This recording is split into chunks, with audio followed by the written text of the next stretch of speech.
She looked him dead in the eyes when she said it. No hesitation. No shame.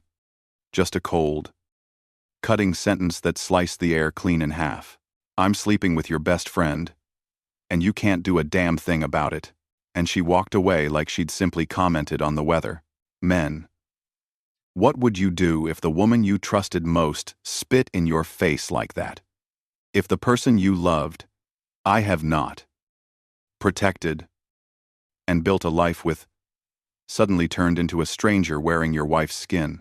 But to understand how a sentence like that can destroy a man, you need to know who Ethan Ward used to be before everything fell apart. Ethan was 38. A man built the old-fashioned way by his hands, by his discipline, and by years of grinding when nobody was watching. He wasn't loud about his success. He didn't need to be. His construction company had reshaped half the skyline, and people respected him for something rare, quiet integrity. If you met him, you'd notice the calm first. That steady, unshakable presence of a man who never raises his voice, who never breaks under pressure, who solves storms by becoming the stillness at the center of them. And when he fell in love with Vanessa, that calm only deepened. She was 34, beautiful in a way that made entire rooms pause. Warm smile, bright laugh, the kind of charm that seemed effortless. People adored her without even trying. Ethan adored her in ways he never admitted out loud. Their home reflected that love-soft lamplight in the evenings. Her humming drifting through the kitchen, the smell of rosemary and garlic. When he walked through the door, after 12-hour days, nights spent wrapped under blankets with old movies playing, morning coffee shared in silence because comfort doesn't need words. Everyone looked at them and thought, that's a marriage built to last. And for years, Ethan believed the same. Maybe that's why he trusted Lucas Hale with every part of his life. Their home reflected that love-soft lamplight in the evenings, her humming drifting through the kitchen, the smell of rosemary and garlic. When he walked through the door, after 12-hour days, nights spent wrapped under blankets with old movies playing, morning coffee shared in silence because comfort doesn't need words. And for years, Ethan believed the same. Everyone looked at them and thought, that's a marriage built to last. Ethan would have taken a bullet for him. It felt like family. Lucas wasn't just a friend. He was the brother Ethan chose. 15 years of history. Late-night college ramen. Borrowed cars. Shared secrets. Inside jokes no one else understood. Lucas was the best man at Ethan's wedding. He held Ethan's mother's hand at her funeral. He knew every chapter of Ethan's life. That's the kind of pain that doesn't hit your heart first. It hits your spine. It freezes you. It rearranges everything you thought you knew about loyalty, about love, about the truth you thought your life was built on. Because when a stranger betrays you, it hurts. But when the two people you trust the most betray you together, and Ethan hadn't seen it coming. Not even a little. I'm sleeping with your best friend, and you can't do a damn thing about it. That was the moment the man Ethan used to be died, and something far colder, far sharper, quietly took his place.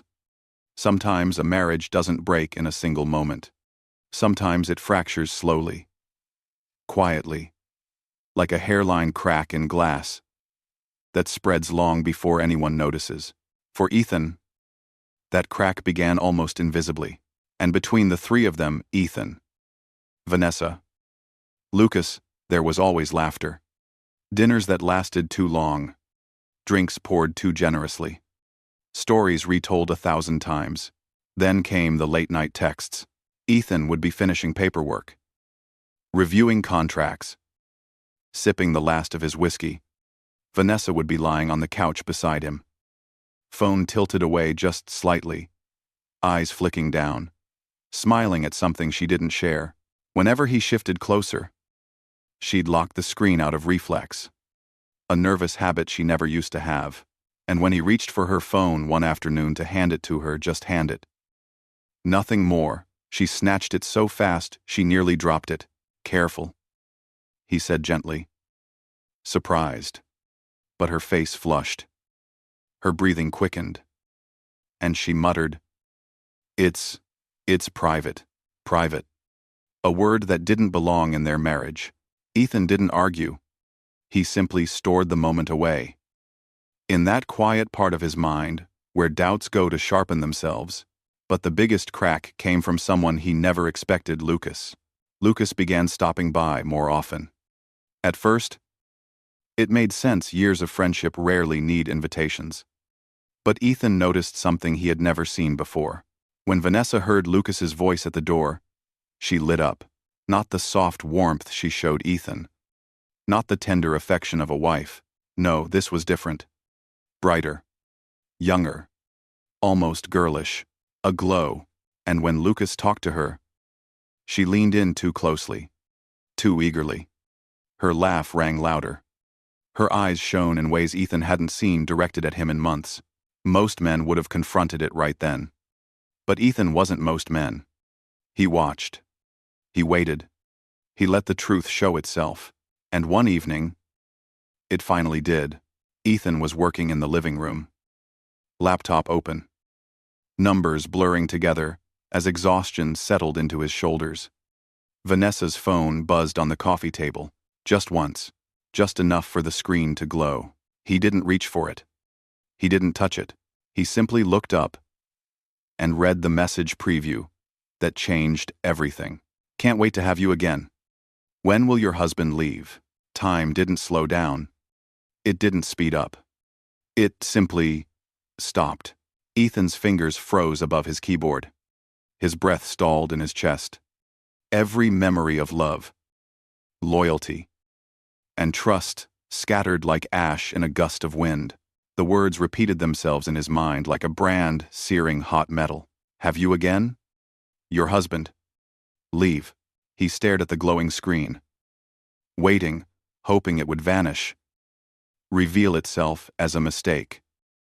A wrong number. Anything but the truth his bones already knew.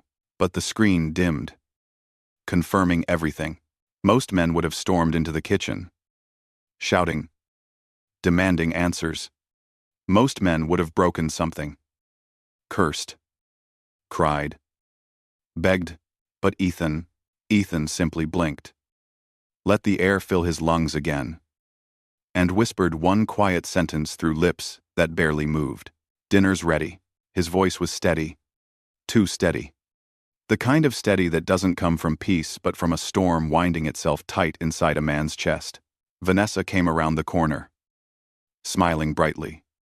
Completely unaware of what had just shattered inside him, she kissed his cheek. He kissed hers back. And not once, not even for a second, did he let his eyes betray what he knew.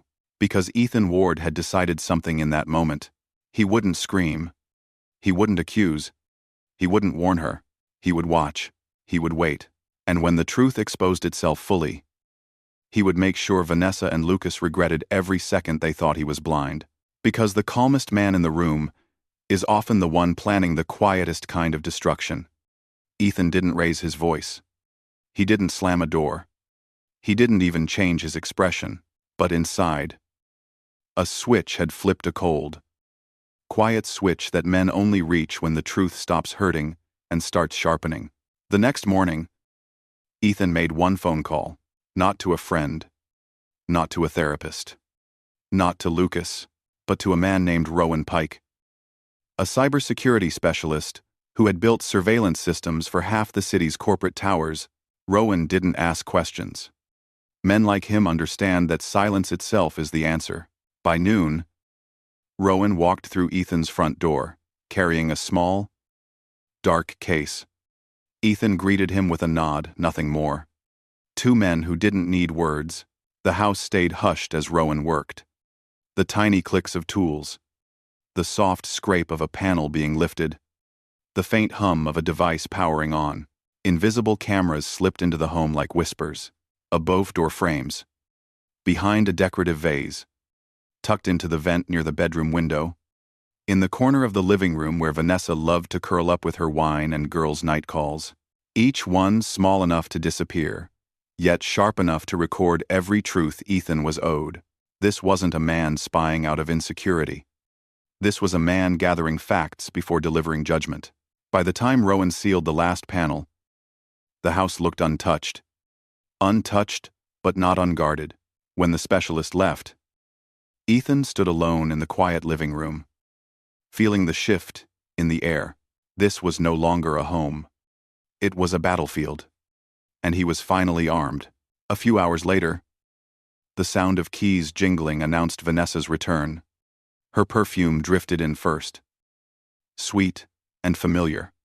She walked in, smiling, humming, greeting Ethan with a kiss on the cheek as if nothing in the world was wrong. "Missed you," she said lightly. Ethan smiled back, soft, warm, effortless. Men know that smile. It's the one you give when you've already stopped forgiving.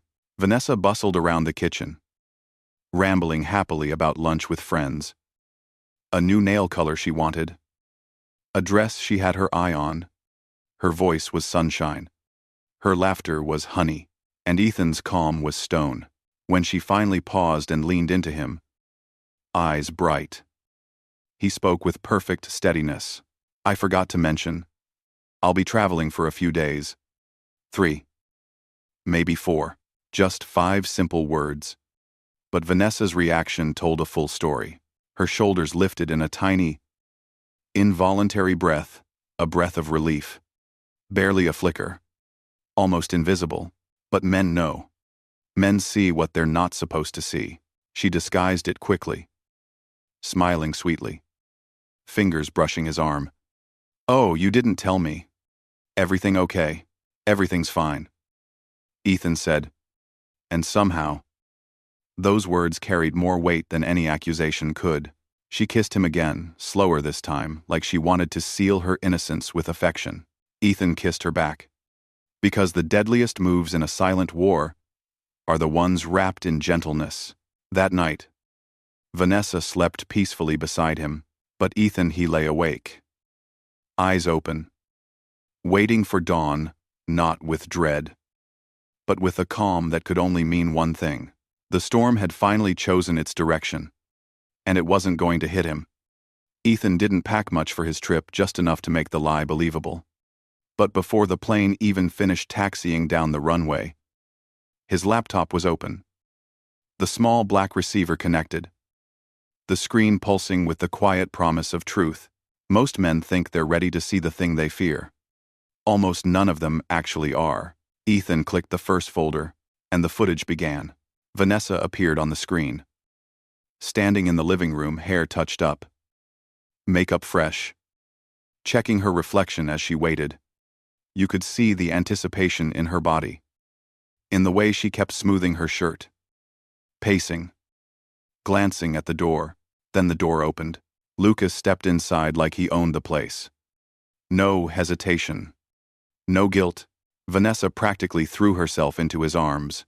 The first thing they shared was a kiss far too familiar, far too practiced, far too passionate to be a mistake or a moment of weakness. Ethan watched without flinching. His fingers didn't curl into fists. His jaw didn't tighten. His breath just left him slowly, like something heavy settling inside his chest. The next clip loaded automatically. They sat on the couch, the same couch where Ethan and Vanessa binge-watched old movies every Friday night. She curled into Lucas as if she had never belonged anywhere else. And that's when the words started. "Give me a few months," Vanessa said, swirling her wine. "I'll push Ethan to file. Or I'll file myself. Either way. Once we're divorced, I get half. Then we can get out of here. Start fresh." Lucas laughed, a low, satisfied sound. "You really think he'll let you walk away with half of everything?" "He will," Vanessa whispered confidently. "Ethan's too loyal, too trusting. He thinks I'm his angel." Lucas smirked. "No, he thinks you're decent." "Huge difference." She laughed with him. A cruel, mocking laugh Ethan had never heard from her before. "Honestly," Vanessa said, "every time Ethan hugs me, I want to gag. I have to imagine it's you." That's the only thing that gets me through it. Lucas grinned. You're doing great. Babe. Sacrificing more than anyone knows. Once we get the money, Vanessa whispered. I'll make it up to you. I'll make everything up to you. Ethan felt something cold move through him. But still, he didn't react. He forced himself to watch, to absorb every syllable with the clarity of a man accepting a truth he could no longer deny. Then came the part every betrayed man fears most. The video shifted to the bedroom. Their movements blurred. Shadows crossing the room. The unmistakable intimacy of two people who had been together far too long to call it an affair. Ethan didn't need graphic detail. All he needed was the sound of Vanessa calling Lucas's name breathless. 1-1. Completely unrestrained. Not once. Not twice. Over and over. The betrayal wasn't just physical. It was enthusiastic. That was what broke something inside him, not loudly. Not violently, but with the quiet precision of a bone snapping under pressure. He paused the footage. Not because he couldn't watch, but because he had seen enough to know the truth was complete. Ethan closed his eyes for a moment. He saw Lucas at his father's funeral. He saw Vanessa promising loyalty at the altar. He saw the life he thought he built solid, steady, unshakable, all revealed as a stage set built on rotten wood. When he opened his eyes, the calm was terrifying. His hand moved with perfect steadiness as he downloaded every clip, every file, every sound, every betrayal. He encrypted them into a single folder, a digital coffin that held the truth of 12 years of marriage and 15 years of friendship. Then he attached the file to an email addressed to only one person, Jonathan Crest, his attorney. In the message box, Ethan wrote just 4 words: prepare for dissolution. No explanation. No anger. No panic. Just a man stating a fact. He hit send, and once the email disappeared from his outbox, Ethan closed the laptop, leaned back in his seat, and exhaled a long, steady breath. Not of sadness, not of rage, but of decision, because the moment a man chooses truth over love, peace over pain, clarity over illusion, that's the moment his future begins again. The storm hadn't destroyed him, it had cleansed him. And when Ethan Ward returned home, he wouldn't return as a husband or a friend. He would return as the man who had already decided exactly how this war would end. Ethan returned home 3 days later with the calmness of a man who had already buried the version of himself she used to know. Vanessa rushed to him the moment he stepped through the door, warm smile, soft voice, arms around his neck like a loving wife, welcoming her hero home. She kissed him with eager sweetness. The kind that might have fooled any other man. Ethan returned the kiss gently. The same way a surgeon handles a blade carefully. Intentionally. With no emotion attached. Missed you. She whispered into his ear. He smiled. Not out of love, but out of certainty. That night, they moved through the house like a normal married couple. Vanessa poured wine. Ethan listened to her talk about her busy week. She laughed a little too loudly, touched him a little too often. Eager to re-establish intimacy, she thought he was still in the dark. She thought she still controlled the narrative. When they went upstairs, Vanessa wrapped her arms around him again, trying to guide him toward the bed. Her hands wandered. Her voice dipped into that soft, coaxing tone she always used when she wanted something. Ethan simply took her hands in his and held them gently, stopping her without force, without judgment, without explanation. The change was so subtle, but she felt it immediately. Her smile faltered. Something wrong? She asked lightly. Ethan looked at her with a softness so controlled it almost sounded like tenderness. Vanessa, he said quietly. Is there something going on between you and Lucas? Silence. Stillness. And then the shift. Her eyes widened for half a second, the truth flashing in them like lightning, followed by a storm. Most men know that storm. The liar's rage. The sudden fury of someone terrified of being exposed. She jerked her hands away from his. Are you serious? she snapped. You're unbelievable. Ethan didn't react. You think I'd be with him? She demanded. Your best friend, your coworker. How dare you? He just watched her. The way a man watches a fire burn down to ash, her anger built, climbing, spiraling, searching for dominance. Because anger is a shield for guilty people.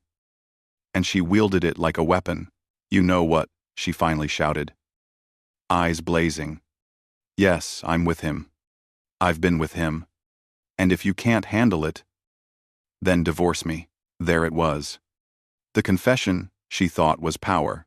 Ethan stood perfectly still. No raised voice. No threats. No begging. Just calm. A calm so precise it chilled the air around them. He nodded slowly. I understand. He said softly. Those two words hit harder than any scream could. Vanessa blinked. Stunned. She expected rage. She expected tears. She expected him to crumble. Instead, he offered serenity. A serenity she mistook for surrender. Her shoulders relaxed. Her face softened. She thought she had won, because she didn't know that men like Ethan don't lose. They just wait for the right moment to close the door behind them. And that moment was coming. Much sooner than she ever imagined. Vanessa had always loved attention. But this year, 3 days after her outburst, she floated downstairs in a silk robe, humming brightly, acting as if nothing had ever happened. There wasn't a trace of guilt in her voice when she said, I want a big party for my birthday this year. Not small. Not simple. I want it unforgettable. Unforgettable. Ethan almost smiled. She listed details with sparkling excitement: a ballroom, chandeliers, caterers, a live DJ, fine wine, a custom cake, all her friends, half of Ethan's company, and, of course, Lucas. Ethan listened patiently. He nodded at every request. He took notes on his phone like an obedient husband eager to please. Anything else? He asked gently. Vanessa kissed his cheek. Just make it perfect. He promised he would, and in a way she would never forget. He did, because while Vanessa spent her days choosing outfits and practicing her entrance in the mirror, Ethan spent his quietly dismantling her entire world, one by one, with the precision of a man who made a living designing structures and was now preparing to collapse one. First, he went to the bank and froze every card connected to her name, every account she could touch, every luxury she thought she was entitled to. Then he drove to his office and handed HR a single directive: terminate. Effective immediately. No severance. Gross misconduct. The HR director didn't ask questions. Questions weren't safe around Ethan anymore. Finally, in the privacy of his study, he prepared the gift that would eclipse every diamond, every dress, every piece of jewelry Lucas could never afford. The truth. He assembled the footage, organized every clip, labeled each file with precision. Then he placed it all into one seamless presentation, a timeline of betrayal, stitched together with the cold clarity of a man who wanted every second to hit like a hammer. And when the day of the party arrived, Ethan Ward, dressed in a black suit, tied his tie, buttoned his jacket, and looked in the mirror at a man who felt nothing, not anger, not heartbreak, just resolve. The ballroom glowed that evening with golden lights and soft music. Guests arrived in glittering dresses and tailored suits. Everyone complimented the decor, the elegance, the luxury.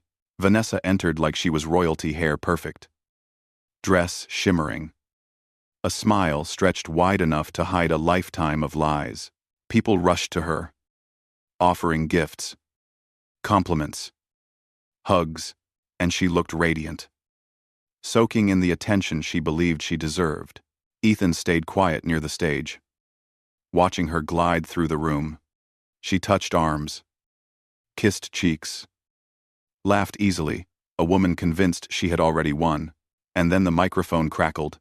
Ladies and gentlemen, The MC announced. Please welcome the husband of the birthday girl, Mr. Ethan Ward. Polite applause filled the ballroom as Ethan walked onto the stage. His expression was calm, serene, even warm. Thank you all for coming, he said gently. My wife is a woman who always deserves the best. Beauty, admiration, celebration. She brings light wherever she walks, Vanessa beamed, placing a hand on her heart. So, tonight, Ethan continued. I brought her a very special gift. He gave a small nod. The lights dropped. The screen behind him flickered to life. And then, the room shattered. Vanessa's voice filled the ballroom first. Give me a few months. I'll get half of everything. Then Lucas and I can start our life. People gasped. Someone dropped a glass. The room stiffened. Clip after clip played their kisses. Their plotting. Their mocking laughter. Her calling Ethan a blind, obedient husband. Vanessa's voice filled the ballroom first. People gasped. Someone dropped a glass. The room stiffened. Her voice, breathless and unrestrained, screaming Lucas's name in the very bed Ethan bought her. Every lie she'd built her life on, burned under the glare of truth. Vanessa was on the floor, not gracefully, not dramatically, collapsed like a woman who had just woken up inside her worst nightmare. Ethan, please, turn it off. Please. Her voice cracked into something desperate. Broken. Hollow. The lights came back slowly. He stepped off the stage, walked through the stunned crowd, kneeled beside her. Happy birthday. He slipped an envelope into her trembling hands. Divorce papers. Signed. Filed. Irreversible. Vanessa clutched his arm, sobbing. Please. Ethan, I didn't mean. He pulled his arm back gently. Goodbye. Vanessa. And without raising his voice, without looking back at Lucas, without granting either of them another second of his life, Ethan Ward walked out of the ballroom, calm, certain, finished. After the birthday disaster, Vanessa spent 3 days living like a ghost. Tears, panic, whispers, denial. She clutched her phone, waiting for Lucas to reassure her. But Lucas was busy trying to save his own skin.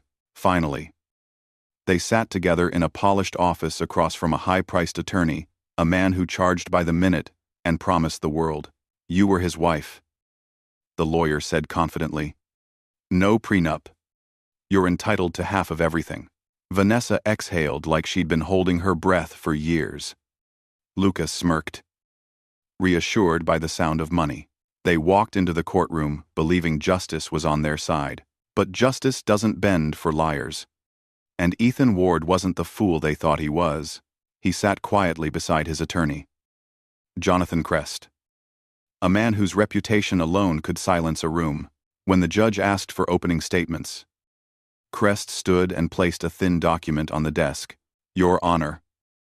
All assets referenced as marital property are, in fact, owned by the Ward Irrevocable Trust, created 15 years before this marriage.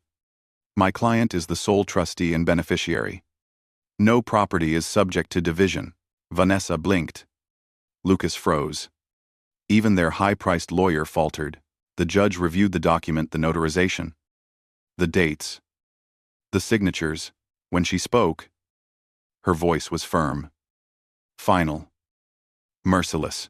Mrs. Ward, you are entitled to nothing. The words didn't echo. They detonated. Mrs. Ward, you are entitled to nothing. Lucas didn't comfort her. He didn't touch her. He didn't even look at her. Vanessa blinked. Lucas froze. Even their high-priced lawyer faltered. The judge reviewed the document, the notarization, the dates, the signatures. Then he walked out of her life. It's over. Vanessa. He just rose, buttoned his suit, and left the courthouse. Ethan didn't gloat. He didn't smirk. Vanessa shot to her feet, screaming Ethan's name. Begging, pleading, reaching for a man who no longer existed. He simply stood, adjusted his jacket, and said quietly, "Peace. Not the fragile kind you cling to inside a broken marriage, but the solid, unshakable peace of a man who finally chose himself, without looking back." Ethan didn't rush out of the courthouse. He walked with the quiet steadiness of a man who had nothing left to fear, and nothing left to lose. As the engine hummed, and the city faded behind him, Ethan felt something he hadn't felt in months. Just consequences. The car door closed with a soft click. No anger, no triumph. Just closure. All she had left was the echo of her own choices, and the name she kept screaming into the rain. Ethan, please, please. But the man she once knew wasn't coming back. Weeks passed. Behind him, on the courthouse steps, the rain began to fall. Your Honor, all assets referenced as marital property are, in fact, owned by the Ward Irrevocable Trust, created 15 years before this marriage. My client is the sole trustee and beneficiary. No property is subject to division. He fixed up the lake house he'd abandoned during the worst years of his marriage. He returned to his friends, his work, his mornings, his peace. Slowly, steadily, he became stronger, healthier, clearer. He didn't chase love. He didn't chase revenge. He chased dignity and found it. And in the final words of this chapter, he offers this truth to every man listening. Men, it reveals who you really are. And sometimes, the calmest man in the room delivers the loudest justice. And now I ask you, should a man forgive betrayal or walk away forever? Share your thoughts in the comments below. And if you want more powerful, true-to-life stories, don't forget to like, share, and subscribe.